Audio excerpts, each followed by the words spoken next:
Well, tonight, Washington is reviewing a revised peace plan submitted by Kyiv and backed by the European Union. The 20-point proposal sent to the White House is an updated version of a draft which was rejected by Ukraine as being too favorable to Russia.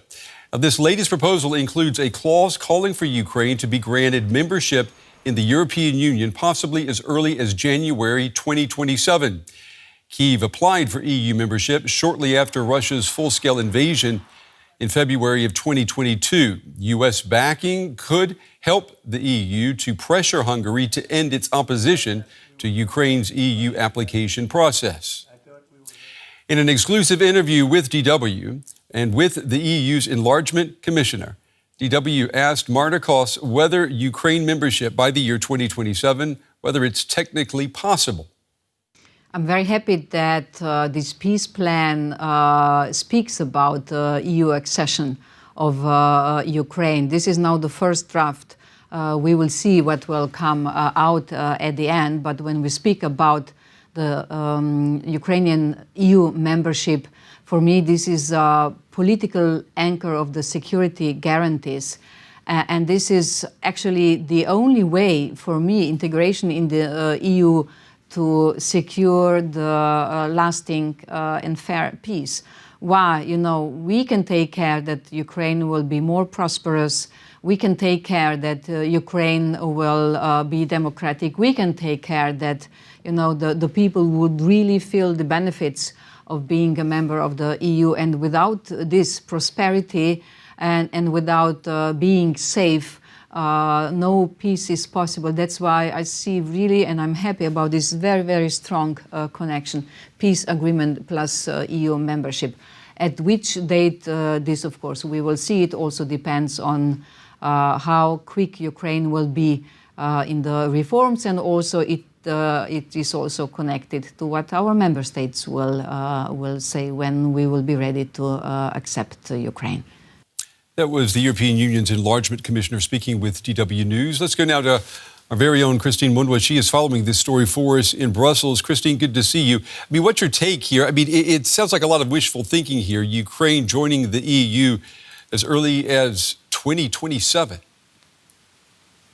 Yeah, Brent, I mean, that is effectively Ukraine having to do what takes countries decades to do in the space of 1 year, all while at war. So I think many people here would be expressing or casting doubts. Certainly we've heard from senior diplomats who could speak freely because they're off the record, really casting doubt on that whole idea. I mean, there's two things here, is that, of course, Ukraine undertaking this reform in this record time, but also EU member states being ready themselves to accept Ukraine into the bloc. And down the line, there are going to be discussions about money, subsidies, and all these other things that will complicate the conversation. And you'll start to see other member states being stumbling blocks, so to say, in the way that we've been referring to Hungary and its veto in the various steps. So this is a very high ambition. They're obviously trying to put it in there as a way to also keep the Ukrainians encouraged. It's pretty much low cost, but it doesn't carry as much weight. Yeah, so if it's a non-starter, so to speak, I mean, what does it mean then for the peace plan? Well, it's not entirely unrelated. You're hearing Marta Koss there, the EU's enlargement commissioner, making reference to peace and prosperity for Ukraine, and how that in the end also plays into what are security guarantees for Kyiv. But in the context of the negotiations that are happening now, one of the things that is being discussed is what security guarantees are Ukraine's allies willing to put on the table in the event that a peace agreement is reached? And what is the US going to do, and what are EU countries going to do? There is already a structure outside of the EU, the coalition of the willing.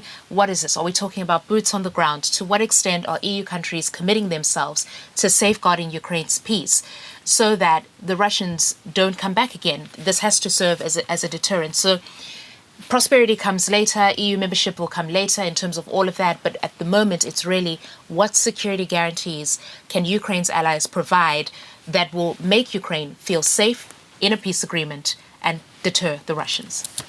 DW's Christine Mundwa with the latest in Brussels. Christine, as always, thank you.